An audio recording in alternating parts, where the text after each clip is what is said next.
No, Douglas, I've never seen you up so close like this. Yeah. I'm sorry, Scott. That's okay. I could see All right, it is 5:30 PM Tuesday, February 20th, special city council meeting. I'd like to call the meeting to order and acknowledge that the press and public were duly notified of the meeting in accordance with the Freedom of Information Act. Nicole, you want to do roll call real quick?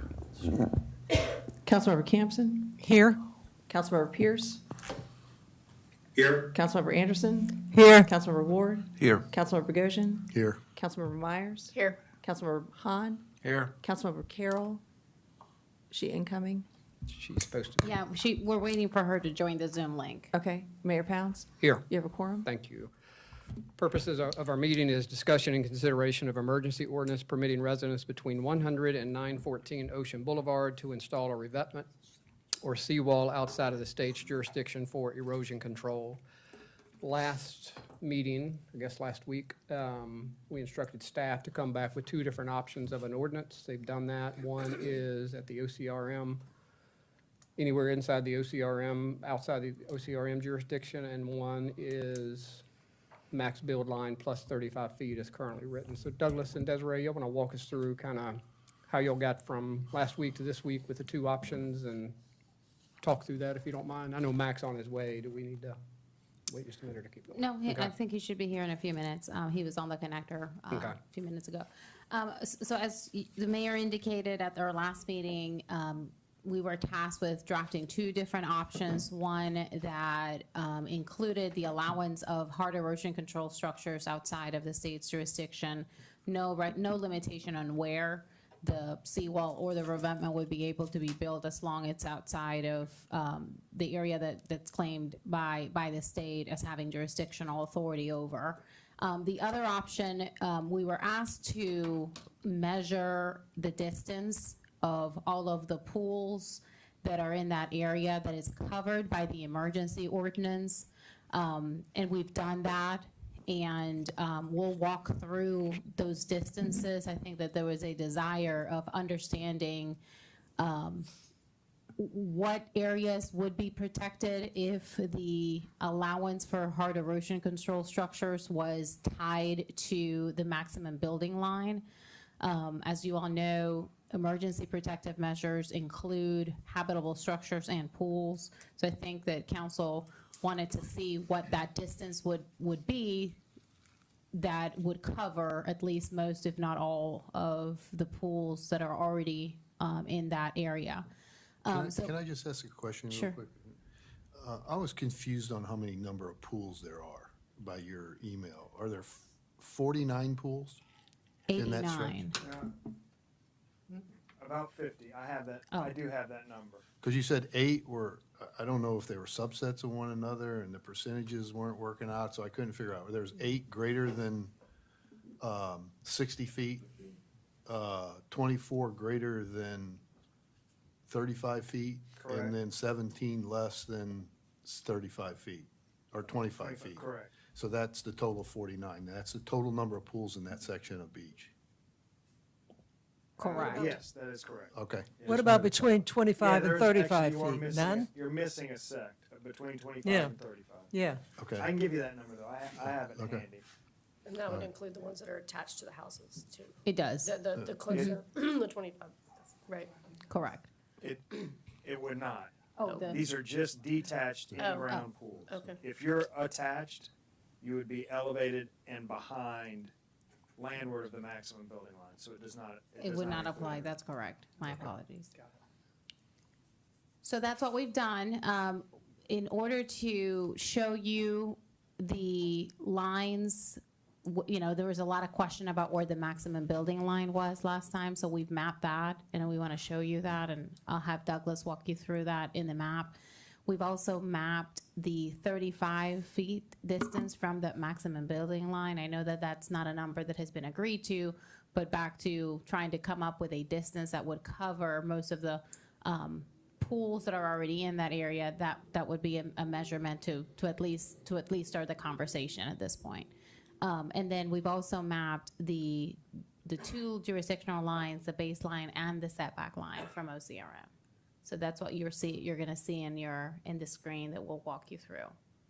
The ordinance is essentially the same as you all saw it last time. The only difference is on section 1, subsection I, that includes this distinction that makes up the two options, whether you allow it outside of the city's jurisdiction or you allow it within a maximum building, a distance from the maximum building line. So that's on page 3 of both documents. Hey, Desiree, real quick. Douglas, Ashley's trying to get in. Do you have to let her in, or? Yes, I do, sorry. Okay, it's all right. Could you repeat that? What's the difference? If you look at the ordinance, the option 1, it's titled, an ordinance permitting residents near breach inlet to install a revetment or seawall for emergency erosion control, and at the top it says option 1, 35 feet from the maximum building line, build line. On page 3, section 1, revetment and seawall requirements and installation, subsection I, number 2. For that option, that section reads, seawalls and revetments shall be installed entirely landward of the critical area markers placed by OCRM or the setback line marked by a surveyor, whichever is farther landward, bless you, on the resident's property, and shall not be installed more than 35 feet seaward of the maximum building line. So that section is different from option 2, which is on page 3, section 1, subsection I, number 2. And Nicole, just for the record, Ashley, are you with us at this point? Yes, can y'all hear me? Yes, thank you. Hear you well. All right, so do you want us to go through the, I think so, Douglas, if you maps? don't mind, Go walking through the go map. through the maps. And Amy, again, if we can just make sure this is on camera for anyone live should we streaming, go, that'd be maybe great. go to that? It's Is that better. one easier? Maybe? Okay. Yeah. Does this thing work? Can you hear me?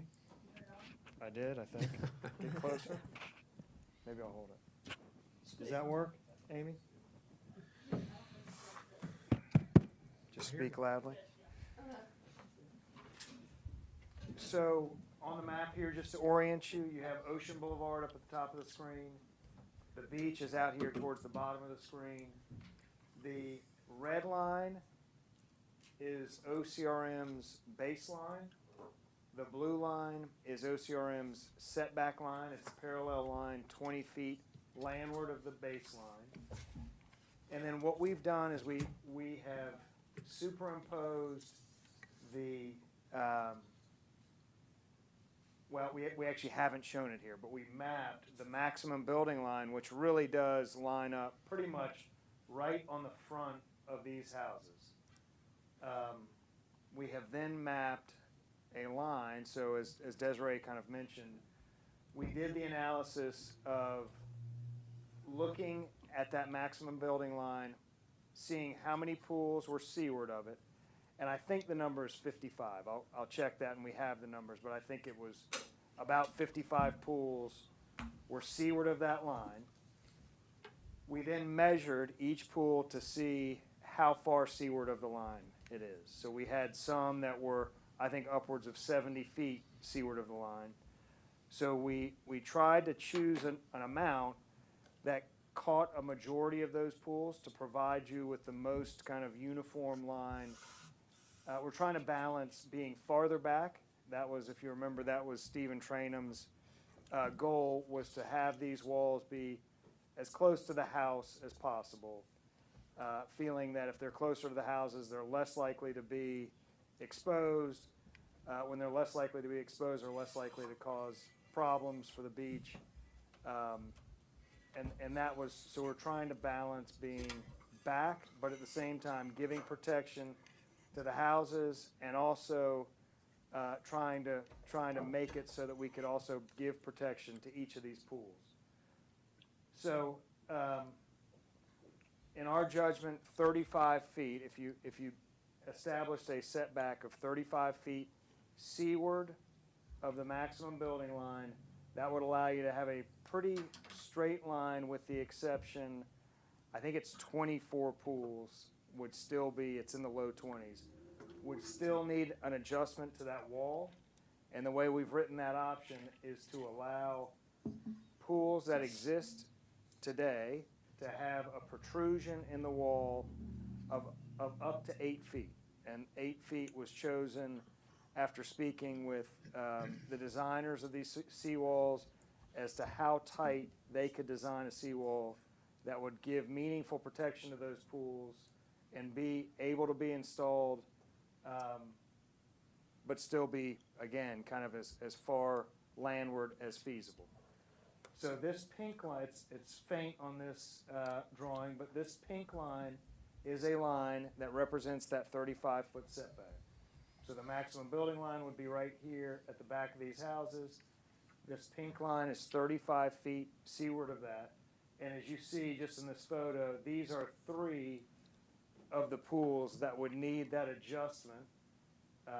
So theoretically, if you were to enact that option, the seawall would be consistent here, and then we'd have a protrusion out to go around these pools, come back here.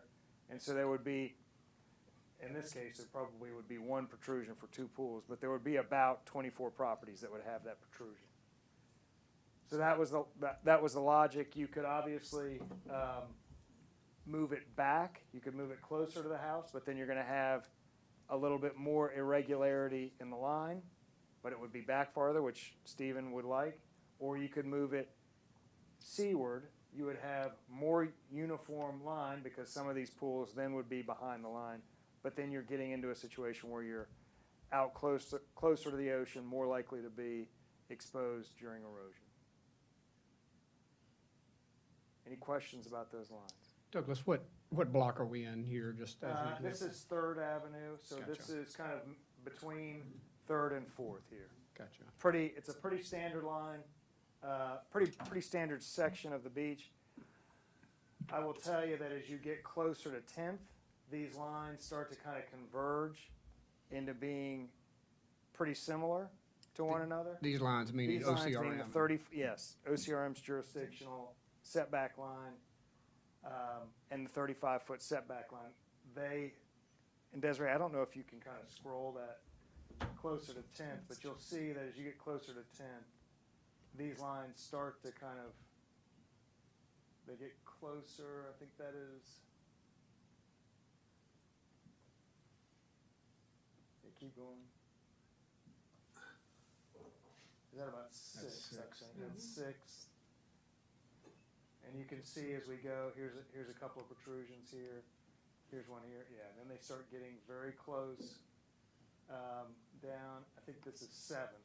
So from 7th down, they're very close to being similar to one another. The one thing that is, and that's not mapped here, and we don't have the ability to map it, is we have mapped OCRM's baseline and their setback line. We do not have what they call their beach's critical area line on here. That's that line where when the water comes up into a yard, OCRM will claim jurisdiction over those areas. We haven't asked them to map that, so we don't have that shown here, and we're kind of, quite frankly, guessing as to where they might put that. But both ordinances would require property owners to go through a process with OCRM to have them physically come out, mark their jurisdictional line on the ground, and then put whatever is permitted on the landward side of their markings. With the pink line. Douglas, Go ahead. quick question. Do you know how many homes where the setback is going to be inside the 35?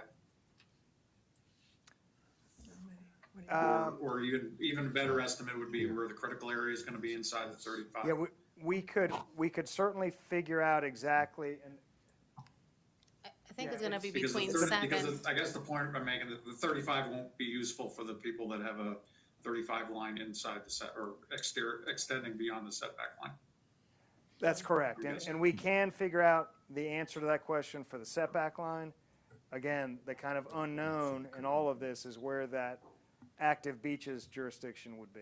And you already did that for the setback line, right? That's what you sent us right before the meeting. You said, looks like the 100 block and 200 block, the setback line is less restrictive.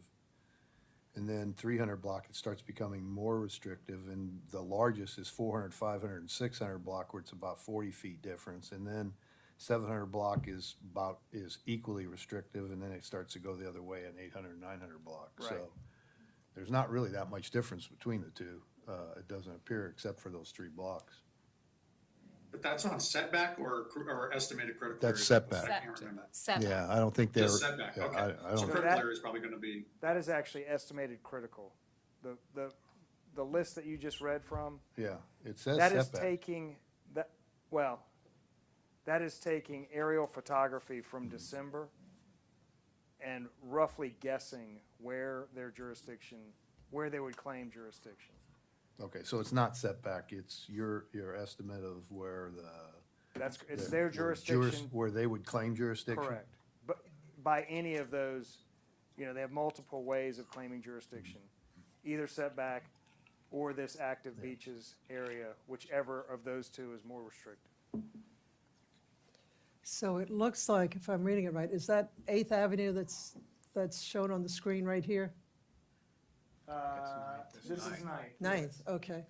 So that area beyond 9th Avenue, So if you scroll towards 10th, 9th, yeah, it's, the OCRM setback line is going to be the controlling factor. that's correct. Okay, yeah, and I'm guessing now with the erosion that's occurred since December, probably 5th and 7th, or 5th to 6th and 7th, probably in that neighborhood too.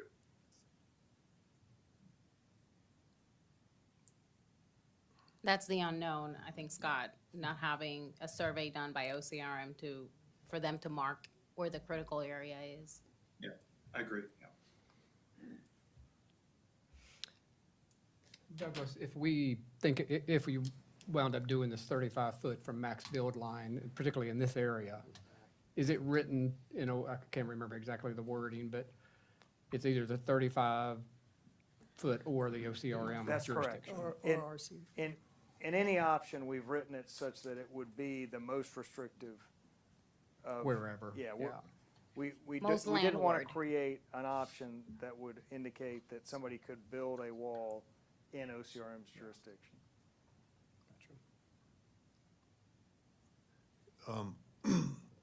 Can we talk about this 8 feet from a pool a minute? Yes.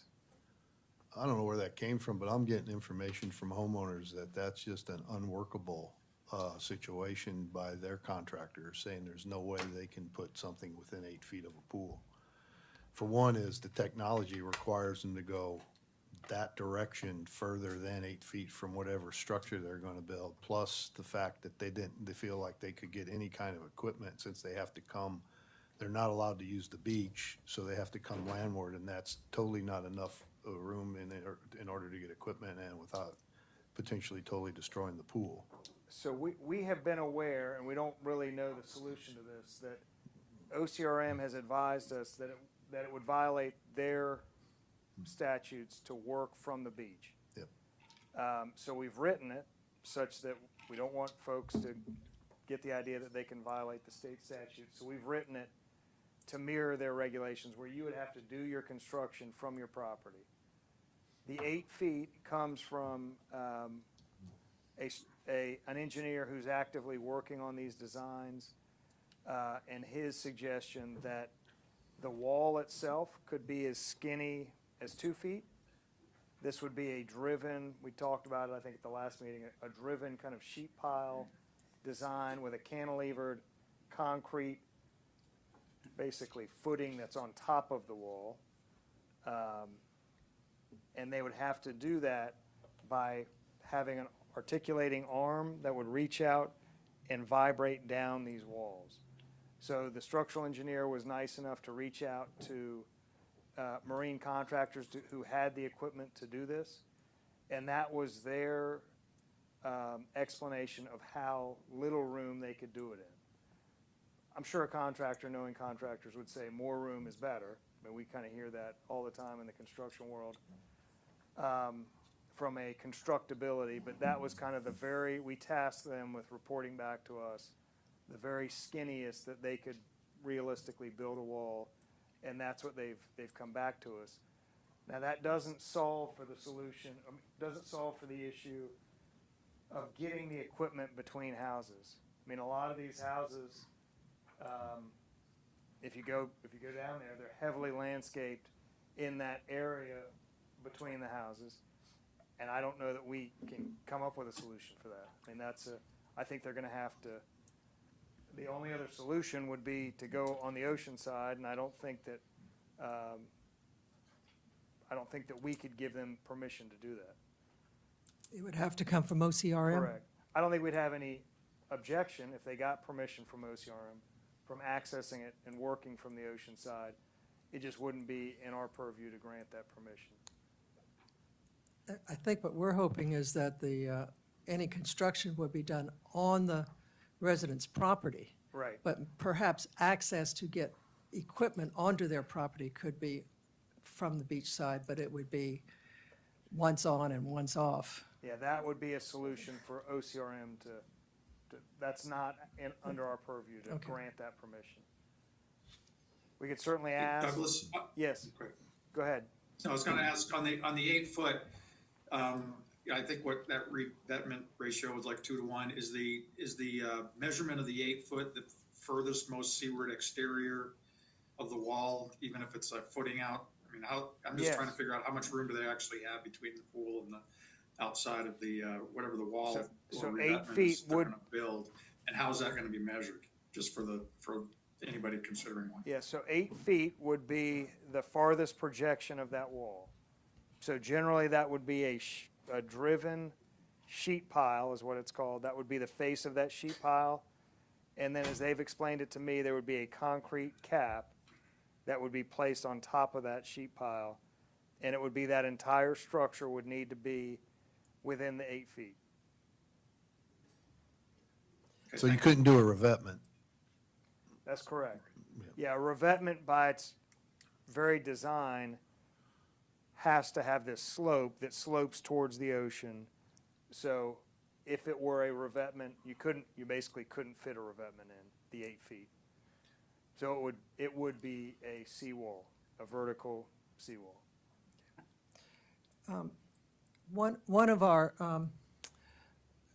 residents sent an email that said that they thought that this kind of structure would need to have guy wires to anchor it. Is that, do you know anything So about? we do know, our own seawall at the marina has what we call dead men that are back on the property. It's a method of construction where you tie the wall back into the highland. So in this, just for example, if this were a seawall, you would do a parallel substructure under the ground back in the yard. If you didn't have a pool, if you chose the 35-foot setback, you clearly would have plenty of room to do that. You could tie it back in that 35 feet. Around a pool, that would be more challenging. And you probably couldn't have those dead men back in your yard. But according to the structural engineer, they would have to make it significantly deeper to accommodate the flex of not being tied off back in the yard. So that 8-foot space anticipates not being able to tie it back Oh, okay. into the yard. Just have to be really deep and thicker material.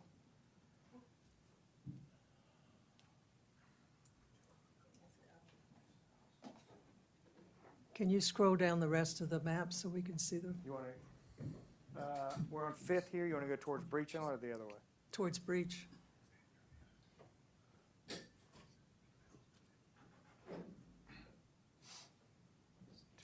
Three pools here to be worked around.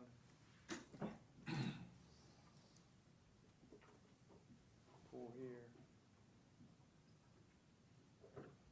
This is right at the curve. You'll see that there's a pretty large, in the email I sent this afternoon, this is the stretch of beach that has the most deviation. You could see at this property near the corner. And I think this was almost 100 feet seaward that OCRM's setback line would be from the 35-foot setback. And then it goes back at the very beginning to a point where OCRM setback is more restrictive. So this inlet end has a lot of variations within those properties. I would just say, kind of scrolling this coast, I do think, and I'm gonna call it a peach line, that the peach line generally does, I mean, if there was a wall, if I tried to kind of envision a wall being along that peach line, and then occasionally going around a pool, whatever it is, 24 pools, I do think it's a pretty nice balance of kind of creating a contiguous, steady line with just a few.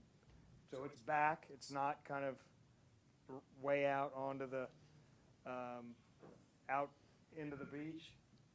And it's also fairly uniform, straight, continuous. It does have these bumps in it. That would be the downside of the 35-foot line.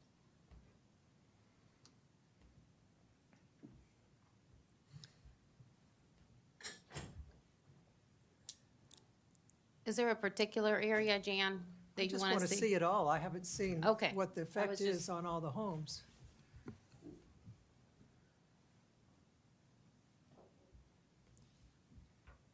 Yeah, it was hard to load Google Earth and overlay what y'all had sent, so this is helpful. So where are we here where the OCRM setback is the governing? So this would be about second, I believe. And second doesn't cut all the way through, but I think we're somewhere it in the is. 200s. That is beach access number 2 here. Oh, yeah, okay, so this would be kind of roughly aligned with second. So the blue line. The blue line is farther landward than the 35 feet off of the maximum building line here. I believe that this is a house that lost a pool. I think that's Woolwine's. I think that has believe that has the That's turquoise roof now. Oh, So I do think that active beach, that beach's critical area has gotten up in here. So with whatever ordinance we pass, OCRM will have to come out and set the new That's correct. beaches critical area. Both ordinances are written in that regard. That the first step on either option for an owner would be to have that jurisdictional line physically marked on their property by OCRM.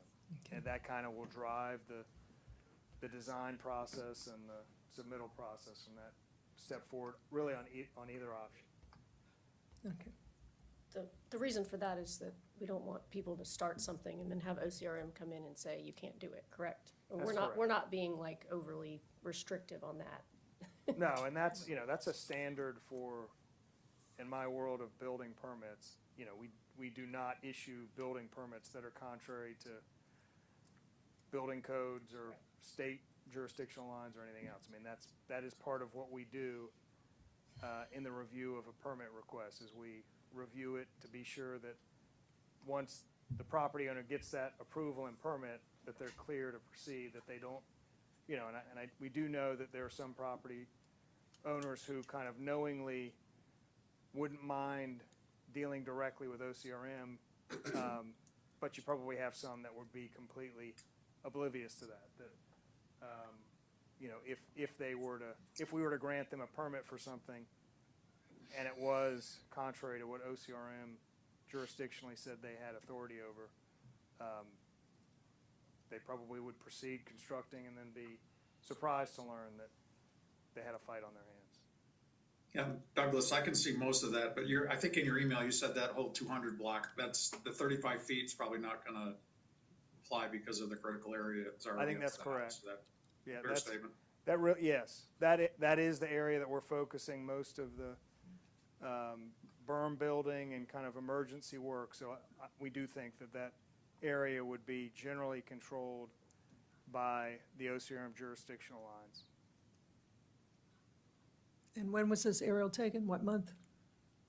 This is just Google Earth. We do have images, drone images of middle of December. So what's out there now is very different from what we're From looking at. this, yes, that is correct. Yeah, this is Google Earth, just for viewing. We do have aerials of the shoreline, you know, when the bags were out there and all that. Our engineers are constantly monitoring that shoreline, and, yeah, we have that documentation. So Well, and- Douglas, is it fair to say that right now we don't know which, for each individual house, these are all gonna be individual decisions, which would apply, the 35 feet or the critical area for OCRO? I think that's safe to say. I think we have stretches that we can make very good educated guesses on, but we don't know really down to the foot. I mean, a lot of what we've provided you is a best guess down to the foot, but you have to take each of those kind of with probably a 2 or 3 foot variation on where OCRM would draw any conclusion about where OCRM's jurisdiction would be. You have to take that with a grain of salt, because they have not marked any of their jurisdictional lines out there physically. All we have currently from OCRM are the baseline and the setback line.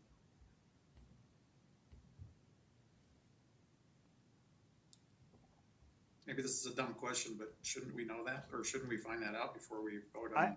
I don't know that they will tell us. Thinking out loud here. I don't know that they'll tell us their jurisdictional line on a private individual's property. Changes. I think that they would do that, and they've told us that they would do it at the request of each owner. But I do not think that they would just go out, mark all of these people's properties if we had just asked them to do it. So that's why we're using Or kind could of, they even give us a generality line? I mean, just the, I think they've given us that. Estimate. I do think I think that we know it's pretty close to the December shoreline that we have images of. But we don't know. Yeah. And we won't Yeah. know until they come out here and mark it. Right.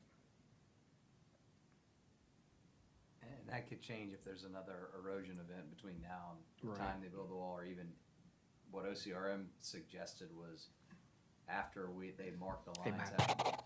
Yeah, after they mark the lines to have the resident build the wall within a 7-day period. And we basically said, we don't think that's practical. But the point of them saying that was if the critical area moves beyond where they marked it and comes up to where the wall is mid-construction, that they would require the wall to be moved back outside of the critical area. Which is something the homeowners and we would like to avoid. So, Mac, would that lead you to a conversation to do something less than 35 feet to stay out of that situation? I mean, that would avoid that and protect residents from having to, starting to do it and then have to remove it. And it's also consistent with what our coastal engineer prefers, which is to be as close to the structure, Closer, home yeah. structure as possible. And Douglas, do you mind just real quick again, talk about how you got to 35 feet? Yep, so we started with mapping the maximum building Yeah. line, which is not shown on this graphic. But it is really right at you can visualize them, you can pretty well see that these buildings are all pretty well lined up. Some of them left a few feet, but most of them didn't leave much. We mapped that, we then digitally measured every single pool that was seaward of that line. We tried to come up with a distance that would allow a fairly continuous straight wall and not go around. And if you remember, the first version of this ordinance was 20 feet from the house, but also allowed 20 feet to go around pools. And I think this group said, that's too jig-jagged, that you're going in and out on every property. So we found the number that we felt like caught the majority of pools and only left a handful outside of the 35 feet. We chose 35 feet knowing that I think there was going to be, I think it was 24 pools that would be protruding past that. And then we looked at how much the protrusion would be, how severe it would be. This is a good example. I mean, that's one of the 24, and you can see that would be kind of a slight bump in it. There are a few that are pretty big, and they are mainly up towards the area of the beach that's doing a little better, kind of closer to 6th, 7th, and 8th, where they're pushing out pretty far. But that was the logic. What distance from that maximum building line would be fairly consistent, trying to balance being as close to the house as possible, but still be in a fairly straight line with allowing a few of these anomalies to go on the outside of the pools. Thank you. Sorry to make you repeat that, but this is a good example, where you have a pool that's out away from the house. So these two pools right there that aren't, their decking is attached to the house, for lack of a better term, right? If we said, let's do house plus 20 feet, what would those two houses do? You're going right through the middle of your pool. You don't really have a place to build a wall, so to speak. Yeah, if you were to say the maximum building line plus 20 feet, you'd be faced with a decision of, do you then allow a larger protrusion to go around that pool, or do you not allow the protrusion, and that would basically tell somebody that they couldn't protect the pool. So if you were to move it, you'd have that choice to make. Either allow more bumps out of the line and have a less regular line, but have the majority of the wall being back, which would satisfy Stephen's desire. Or you don't allow pools. We assume that the provision would be written to protect pools. That's when we trigger into kind of emergency mode when the erosion comes within 20 feet. So if you were to allow it to be built but not allow it to protect pools, you would still have some pools that would occasionally become within 20 feet that would then trigger emergency conditions from OCRM, get back into the business of scraping, trucking, hauling in sand. But in these two pools cases at the top of the screen, you don't have land available. If you said something less than 35 feet, you don't have land available to take a wall. You know what I'm saying? Oh, yeah, you can't. You'd have to destroy the Yeah, pool. you'd have to Right. probably Well- destroy your deck, yeah, Destroy your deck. The decking, yeah. Well, the one, you destroy the pool too. the second one, Yeah. yeah. Yeah, this one, I don't know that you could kind of get it in there. Right. Be Yeah, challenging. if you put a wall between the house and the pool, don't you basically sacrifice your pool, you can't get the plumbing and electrical out there, can you? Yeah, I think that's right. If the wall is on the landward side of the pool, you are basically sacrificing the pool. Okay, I'm confused about the way the ordinance is written. Is it a seawall that's a maximum distance, that can be a maximum distance of 35 feet? Or can it be anywhere on the property up to 35 feet from the build line, maximum No, build it's line? anywhere on the property up to 35. Okay, So if this property owner, we talked about this, because this gets back into the business of not being lined up. But yes, this property owner could theoretically build their wall way back from that 35-foot line. right. We kicked around the idea of saying it has to be right at 35 feet. That would be challenging to orchestrate the designs, and so we didn't go there. We assumed that people would put it as far out as the law would allow. But theoretically, you're Not right. necessarily. This owner could put it way back here, and you would be left with that kind of jack-o'-lantern effect of this one being out here, coming in, back out. And Douglas, I know we're trying to solve for a straight line when we know these 100 homes aren't gonna build a wall. But I get what we're trying to solve for. I guess, how many, I know y'all are having conversations every day with residents, and some of us are as well, but, what's your sense for how many we're really talking about that may do something? We know that there are about 10 property owners who have engaged a structural engineer. There could be a lot more that are working and just not contacting us, but we have a sense that there probably are about 10 who are earnestly working on a design and moving this forward. So that would be my guess. And I'll also say they are all pretty well localized around that kind of second 200 block, Breach Inlet to 300 block. Elizabeth, did you? Well, that was my question, Oh. so thank you for reading my mind. Yeah, see that? Well, the Breach Inlet area is going to be governed by OCRM's limit. I think you're So right. what do we, At least some of these Some. homes, if you look Some, at Yeah. the blue line, for those, at least for that first home, First Yeah. couple. that blue line is landward of the pool. The blue and red line are both The- inside the 35 foot. Correct. And then it starts jetting out, the farther you get in, but then, oh my gosh, what am I doing? but there isn't 35 feet on any of those from the construction limit that could be, that was buildable. Not till you get down here, yeah. I think Yeah, I what, think from your, some of these- from your email, it's the 100 and 200 blocks seem to be setback line, or even now, whatever you're saying, critical beach or Right. whatever it is, Yeah. is going to be the determining factor of where this thing's going to be built. It's not going to be the 35 feet. That's right. That block had the biggest swing, so there were some, and I think I'm not sure that I quantified them, but there were some that would have the ability to go well seaward of a 35-foot line, but then there were others that would be limited by the 35. So there was a pretty wide swing in that one block. The rest of the beach, as you get farther up, it becomes more consistent. But you can see this, this is a pretty large gap here. But it's not today. Where's the And line now we're- today? Now we're kind of, Isn't that the area that was most eroded? oh, okay.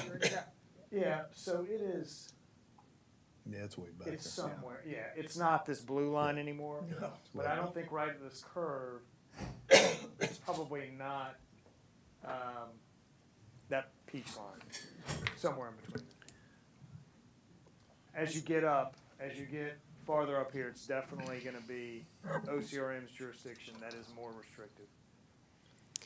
How much of this information is on the ad hoc committee seen?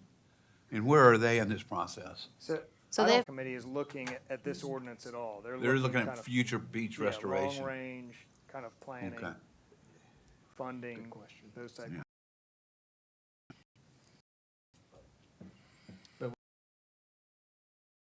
Line, but all the OCRM line setbacks and maximum build line.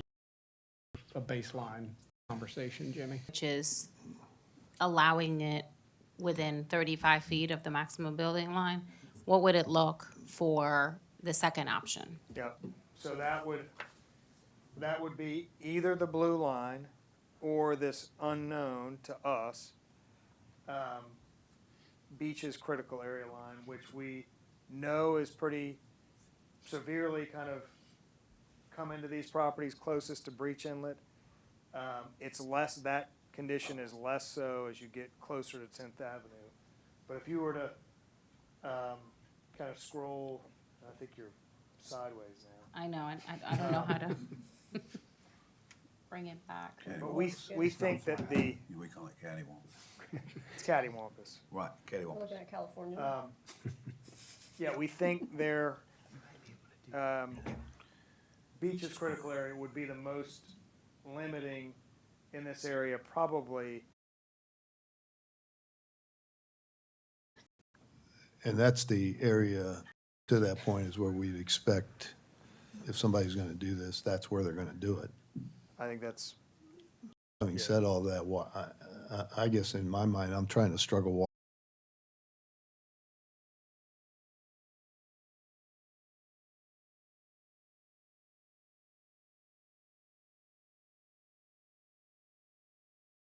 the other line. where the staff kind of got a little bit hung up. Hasn't been a lot of clarity on this point of, is this truly, are you all opening this window and then it's forever again, and it's kind of open. This was probably the first step of opening this up, and that there would be permanent changes that would come on the heels of this temporary way of thinking. The to say that this wall, once the project is completed, that area restabilizes the out here. This owner would fall seaward as feasible, and then at the first signs of erosion, we're back to a condition where you haven't met the goal of putting it back as feasible. You're in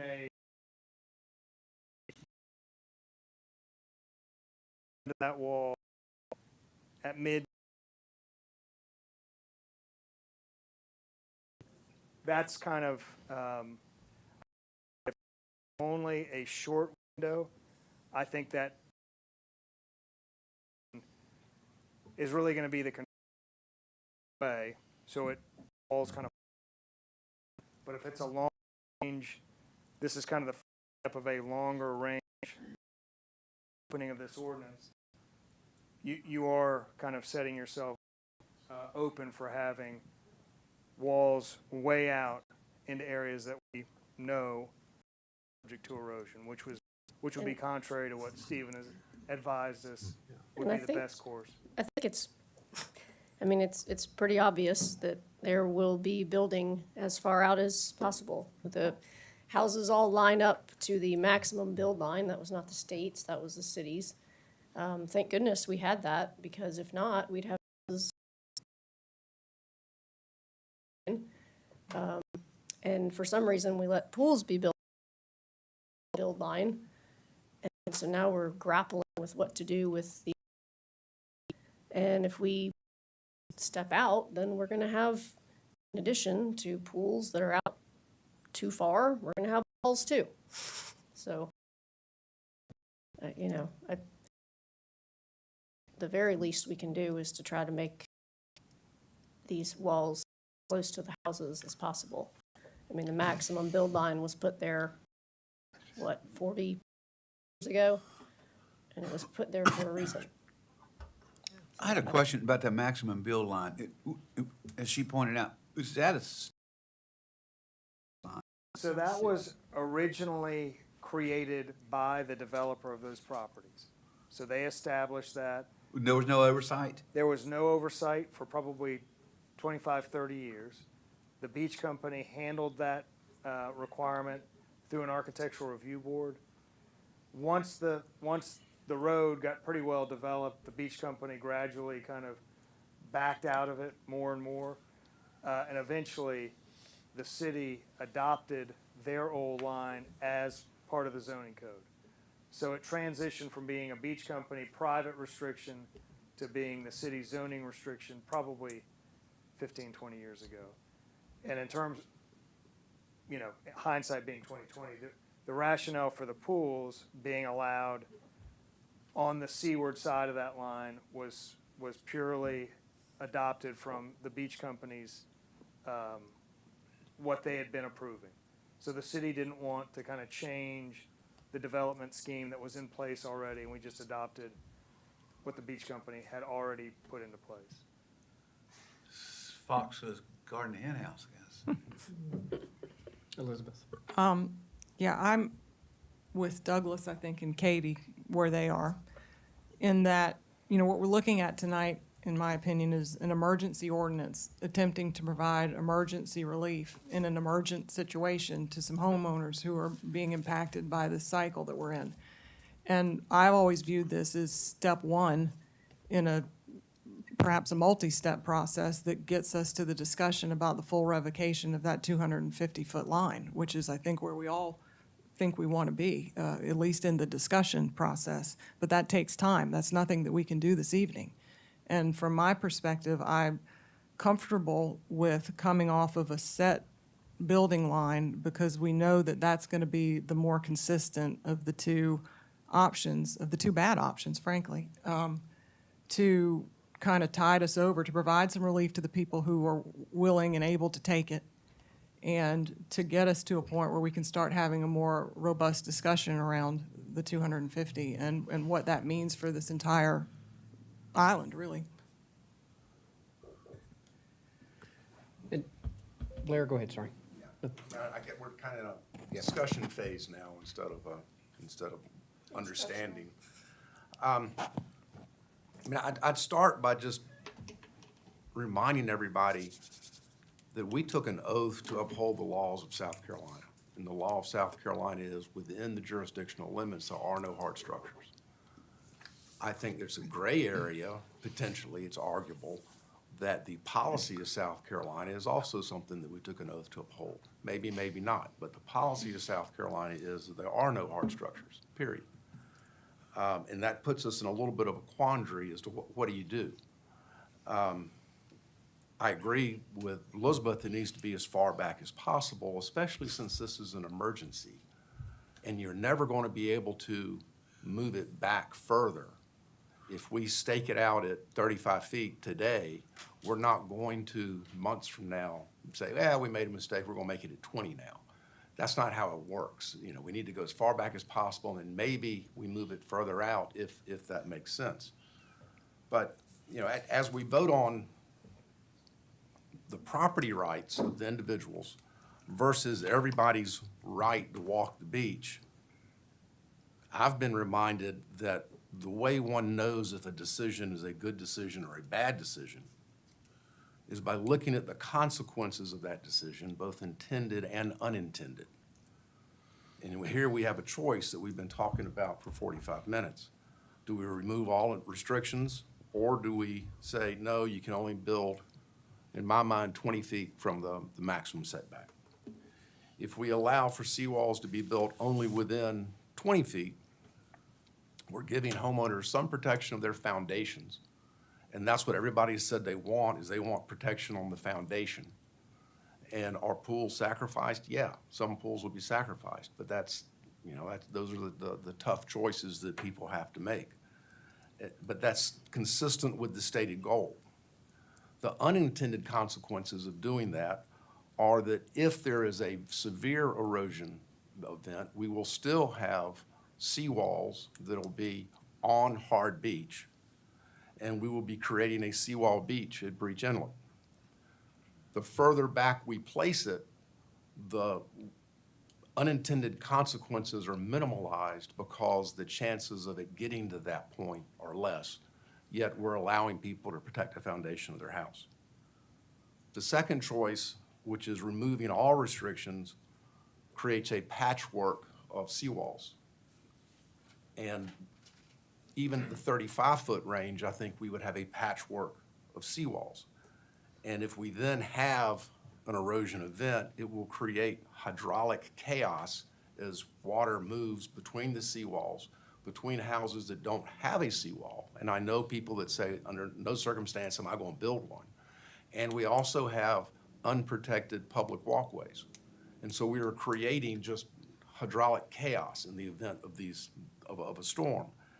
I think that that's something that we have to avoid at all costs. We also have, which I think Douglas has touched on, a potential unintended consequence of legitimizing the illegal seawall that's already been built. And I don't think that we can risk doing that because it is a massive seawall. It is on hard beach. And Mr. Reddy has made it very clear that he intends to argue that his seawall is in fact a legal seawall, and he intends to keep it there. And if we pull back from our position that it is either illegal under OCRM's jurisdiction or it's illegal under our jurisdiction. If we pull back from that and he's successful, we will end up with a seawalled island. Everybody oceanfront will build a seawall. So to me, I think it's a pretty clear choice. We can't back off the 45-year-old ban on seawalls and hard structures. We, I think, can compromise and say, all right, you want to protect your foundations, let's do that. But let's do that as close as possible to the max build line, which I've picked, which is also an arbitrary number of 20 feet. But that allows people to get in there and to do the work that needs to be done to protect the foundations. So that's where I'm coming from when I listen to all of this. Blair, again, Desiree, can you, whoopsie, kind of make it bigger right there? We're tilted. Yeah, That's all right. Double tap, every time I try to zoom in. Yeah, that's okay. double tap it, Desiree. We need to send you to school, don't we? You know, I thought. Yeah, we're good. We're talking, okay, that's good. That's all right. We're getting there. So Blair, these are good examples, these two houses right here. And it's just like the two pools we were looking at just Correct. a moment ago, too. I mean, anything inside the, what'd you call it, Douglas, the peach Melba line, peach line? Douglas, I mean, I think, Mayor, just for Yeah. people to orient themselves, It's that's. tough with the twisted screen, I orient yourself. understand. This is the, I can make it out. Where are these two houses, by the way? these This are is- close to the inlet, these are looking, 100 block. yeah, 100 block. So Okay, this maximum was, building this was line, before the storms, I'm guessing? yes. Yes, It's just it a Yeah, is. Google Maps. This is the Google The map. aerial is, So, yeah, so the maximum building line would be probably right at the back of these buildings. This is 35 feet away. I think this is about 100 feet seaward. And I think, Mayor, your point is that if you put it here, 20 feet, that you're trying to get through a pool. Yeah, I'm just, there's not an option for those folks, those two Well, I mean- particular folks, right? I mean, it sounds callous, but they can take the decking up and put the wall down. I mean, there's a reason why the pools were not included in the max build line, because they weren't homes. I mean, when Correct. they were building down But the- there, this is an inlet area. There's a reason why the beach company didn't just put this max build line in because they thought it was cool. I mean, they put it in there for a reason, and it was the fact that you shouldn't build structures closer to the ocean than the maximum build line. And so people built their houses exactly to the maximum build line, but they did not include pools because for whatever reason, they didn't think that pools were, obviously they weren't as critical as a home.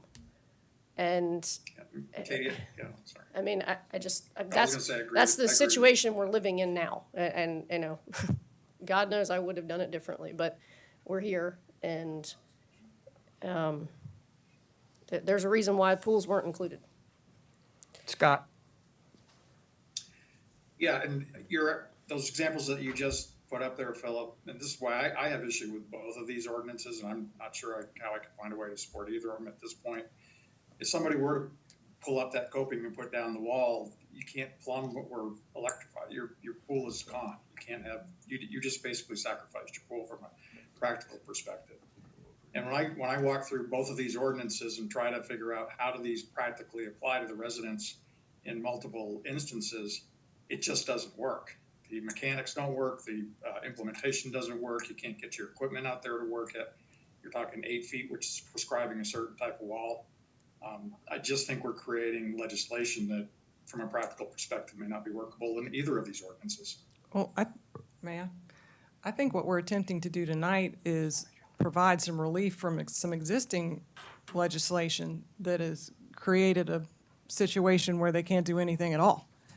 Tonight, we have the opportunity to give people an option, and it's not a great option. These are not good choices. It's terrible. To pull up that pool and protect their home.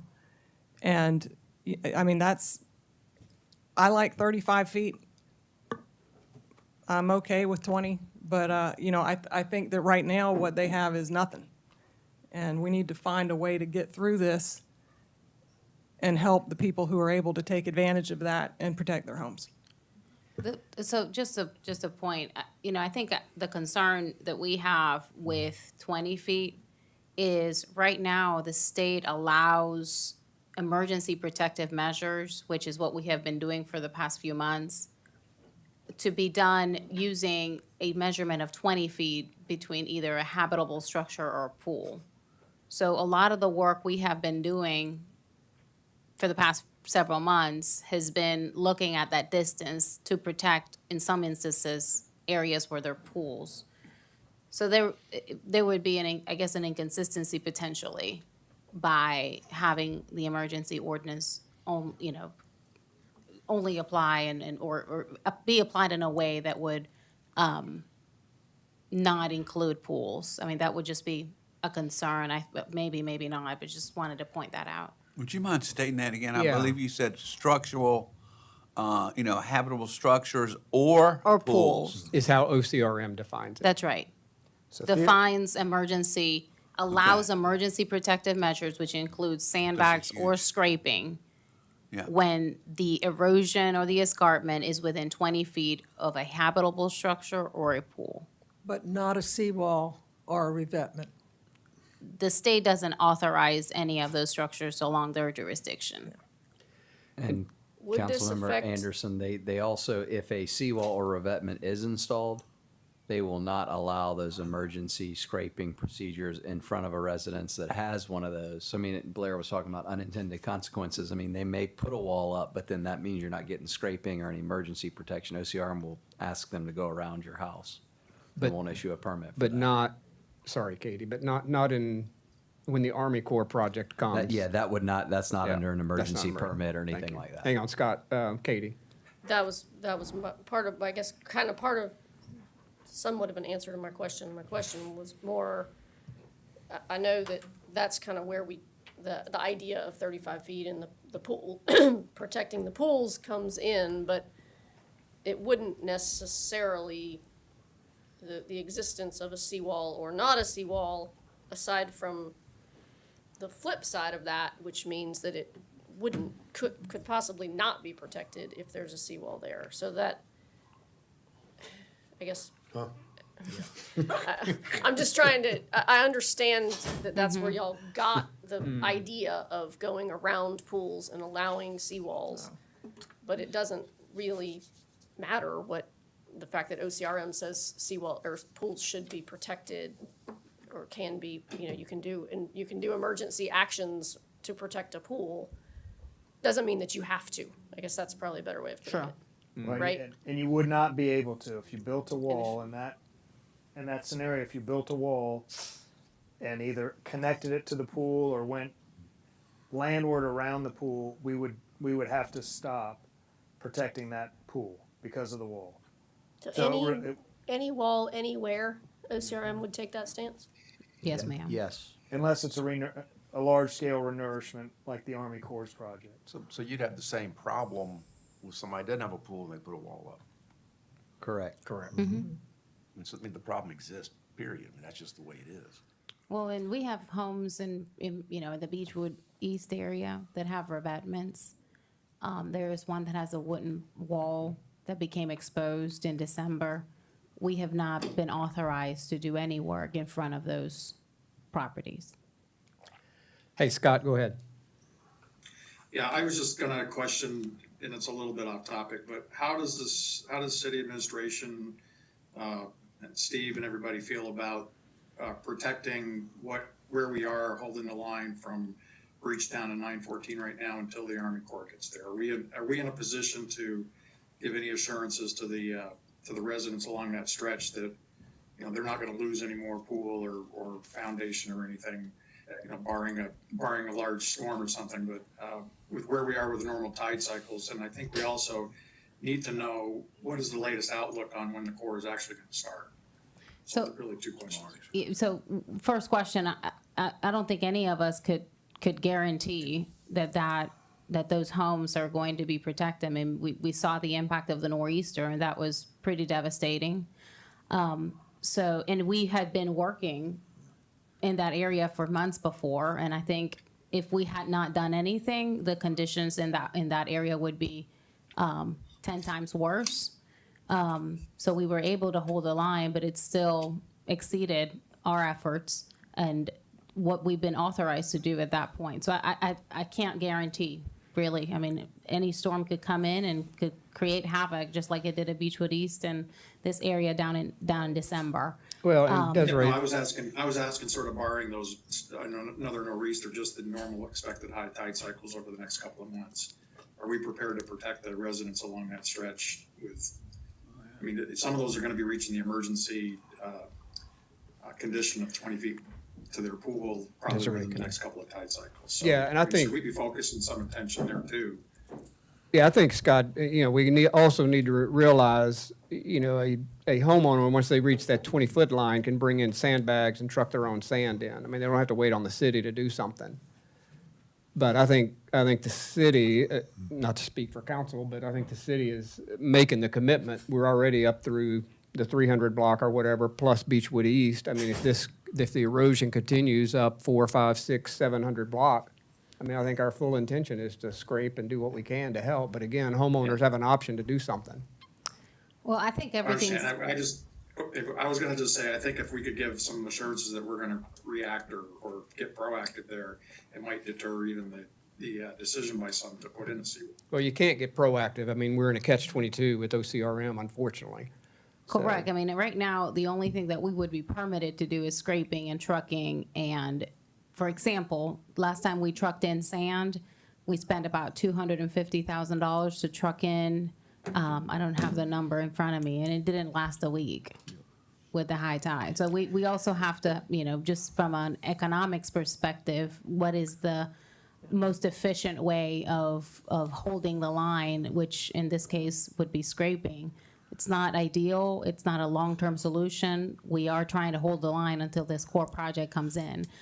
We heard today, OCRM we believe is prepared to issue a contract to a dredging company that is working down at Murals Inlet, and coming in here. It looks like it'll be probably first week of April when they can mobilize. They have to finish that project first. We do know that they are starting the conversations with the turtle monitoring and all of that, all of the permit requirements that they have to do.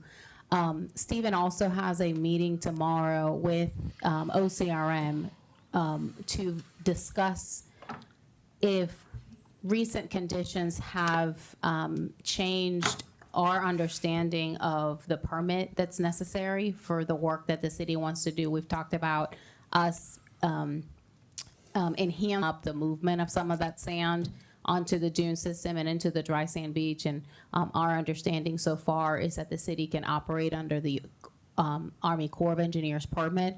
We'll be confirming that and what, if anything, we would need to do between now and when they start. So we were be talking about a few more months of work that, as it's has taken up all of the time that Douglas and I have, and has been for the past several months. And but if that's what we need to do, I mean, we'll continue just as we have for the past several, since last summer, since August when the storm came in. Does that answer your question, Scott? Thank you. And in terms of funding, we are very close to spending all of the money that council approved last October. We are submitting reimbursement for the grant. Anticipate that being processed soon. But we are approaching, and there's no more money from the state to cover half of the construction cost of these efforts. Would you clarify that? I mean, in rough numbers, we said we could spend $1.5 million.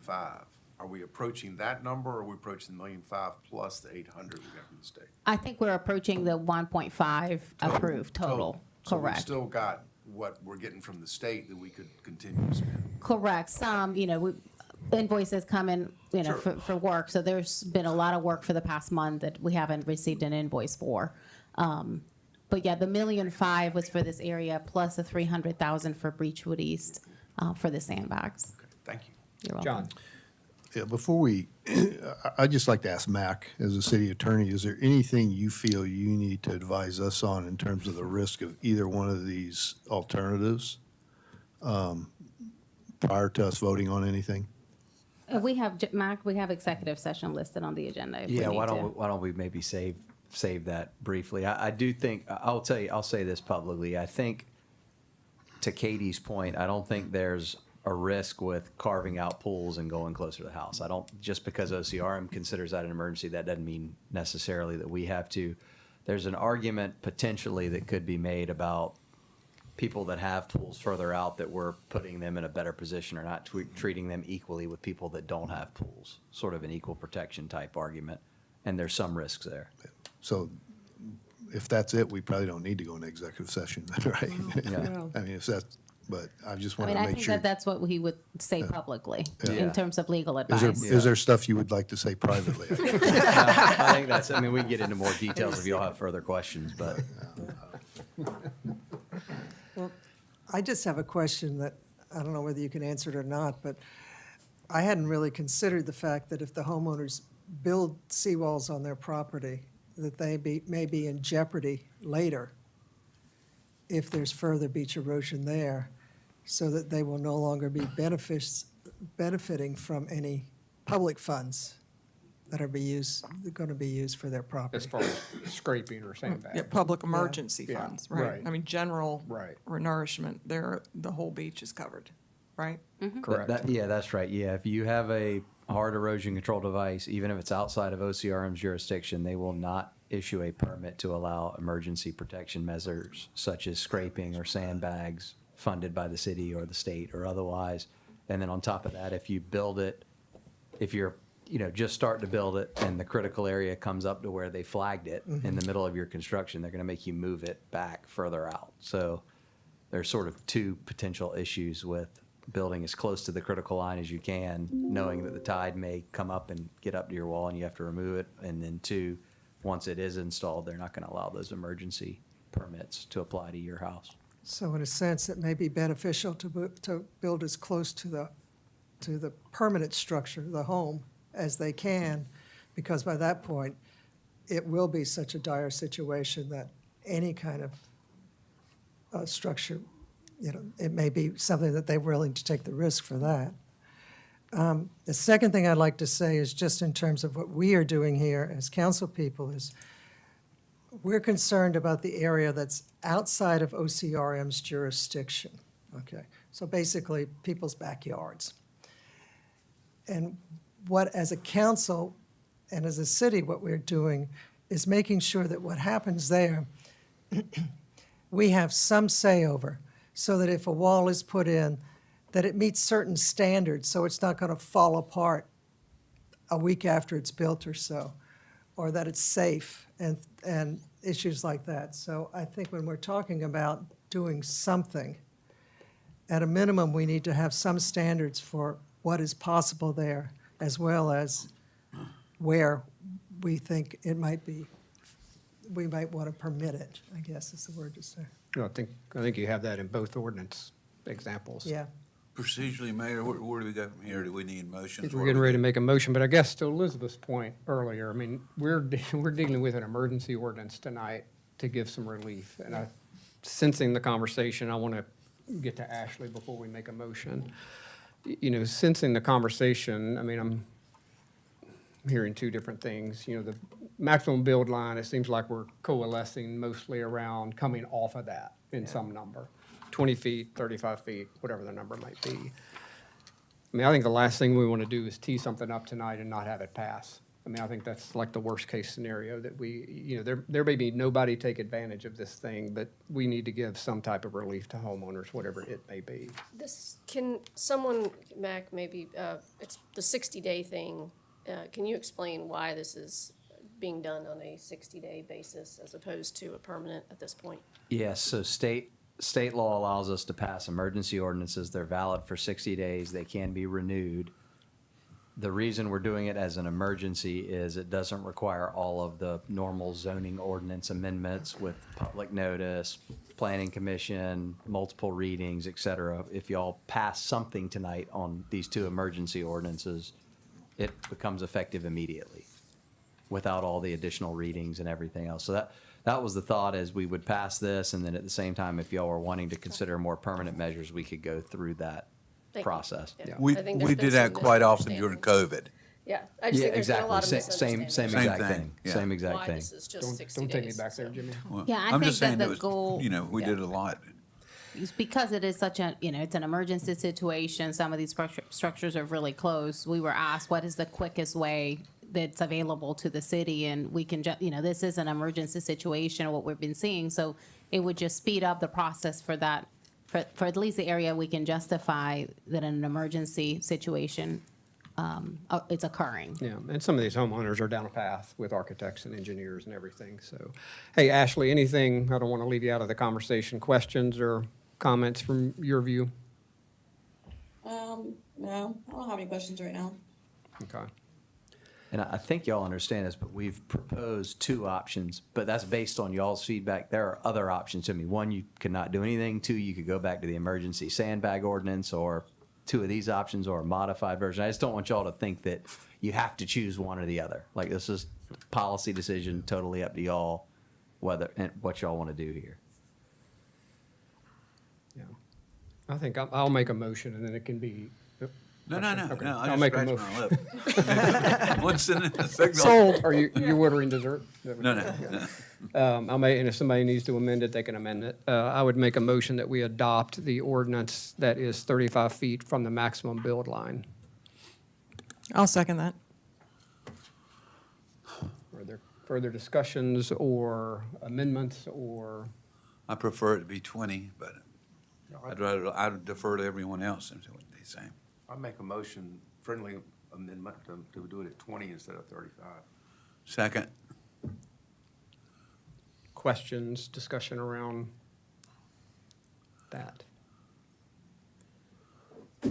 One other thing about this emergency ordinance too, just to throw something else into the mix, is it's got to be approved by a supermajority of council because it's an emergency.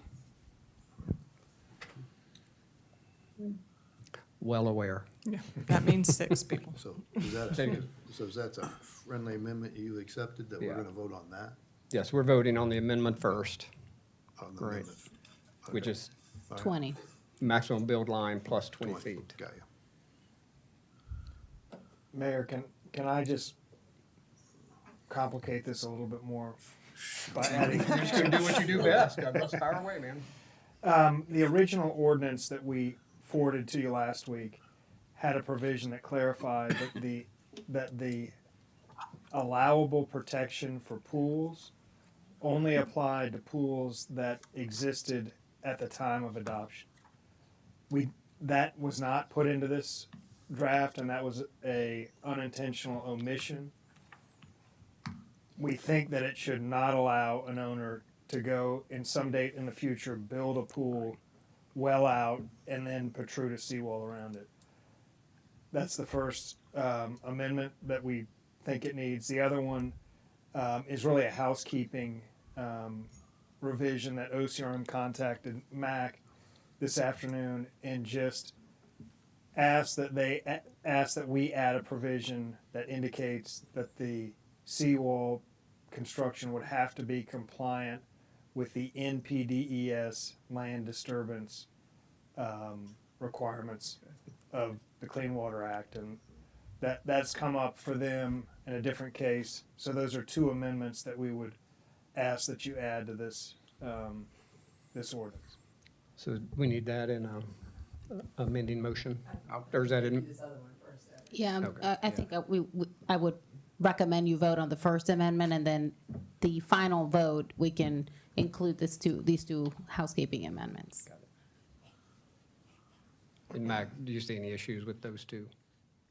No, the language I've written down, like literally they called me like right before this meeting. But the language I wrote down was prior to obtaining a permit from the city, the resident shall comply with all applicable state and federal laws and procuring any additional permits required prior to construction, including a National Pollution Discharge Elimination System NPDES permit and a coastal zone consistency review from the state if applicable. We don't think in most cases that will be applicable, but that's something that they asked us to put in there because it's become an issue that we may permit it, but there may be additional federal permitting requirements, which triggers OCRM's additional review. Desiree. We just require NPDES permits for almost Yeah. every building. It's something we kind It's of do pretty as a standard standard. Got it. housekeeping, permitting. So truly administrative, just to get Yeah. it into the ordinance. Sounds a Okay. lot worse than. Yeah, Douglas and Good I when Mac ultimately was think running it's for probably a it. nothing burger amendment, Yeah. but they've asked us to put it in and it covers all the That's bases. language. Okay. So we're voting on the amended motion to take the maximum build line plus 20 feet. Nicole, won't we do a roll call vote? Can I ask a question about that amendment? Is that, Yes. is that just straight 20? No exceptions, no pool exception, nothing? That's correct. Blair says that's correct.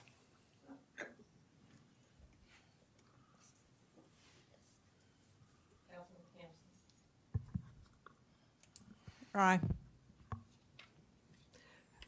Councilmember Pierce, Nay. Councilmember Anderson, Aye. Councilmember Ward, Aye. Councilmember Goshen, Nay. Councilmember Myers, Aye. Councilmember Hahn, Aye. Councilmember Carroll, Aye. Mayor Pounds. Aye. Motion passes. Thank you. By a super majority, correct? Yes, sir. 1, 2, 3, 4, 5, 6. 7-2. So Desiree, to the original motion? So then the original motion as amended, and then you would consider new amendments if, These two. I'll with- make a motion to add the language that you all would have discussed adding. On both of those things that they Yes, said. both adding back in the, Allowable protection for pools. Pool becomes this, moot, I think. Yeah. It's moot because of the 20 feet? oh, that's right. Okay, all right, That's so we're right. just talking about what Mac So read a minute ago. just the second, yeah. Second. there is a whereas that's missing a two, just a grammatical amendment. And that. So Nicole, again, state what we're getting ready to vote on, because we just approved the 20-foot. Correct, and so now we are adding a motion made by Councilmember Myers and seconded by Councilmember Hahn, language that the city attorney read, that the state asked us to add in. I can read it again if you want to hear it. That's okay. All right, Nicole, we can do a roll call, please. So, yeah, and excuse me, does this, just for clarification, so this includes we're approving the whole amendment in its entirety, as is? No, this is an amendment, this is the amendment that the city attorney just read a minute ago. We're adding that in as an amendment, and then we'll vote on it as the entire ordinance as amended. Got it. Any other amendments? We can only do two. I think, It's good. I think so. I think you can keep going. yeah. We should probably just do two. We can stick with that, though, if that's what it wants. Good? Yep. I'm going to go the other way this time. Councilmember Carroll, I'd like your vote, please. Aye. Councilmember Hahn, Aye. Councilmember Myers, Aye. Councilmember Goshen, Nay. Councilmember Ward, Aye. Councilmember Anderson, Aye. Councilmember Pierce, Nay. Councilmember Campson, Aye. Mayor Pounds. Aye. The motion passes 7-2. We're voting as amended with both of those motions now? Yes. Wait, You say so, Nicole. I'm just, this is a, Very confusing. I'm just leading, I'm trying to see if I'm leading you or not. Councilmember Campson, Aye. Councilmember Pierce, Nay. Councilmember Anderson, Aye. Councilmember Ward, Aye. Councilmember Goshen, Nay. Councilmember Myers, Aye. Councilmember Hahn, Aye. Councilmember Carroll, Aye. Mayor Pounds? Aye. Motion passes 7-2. Thank you. Douglas or Desiree Mack, anything else for discussion? There being no further business, Motion to adjourn. Second. all in favor? Aye. Off record at 6:55. Thank you all.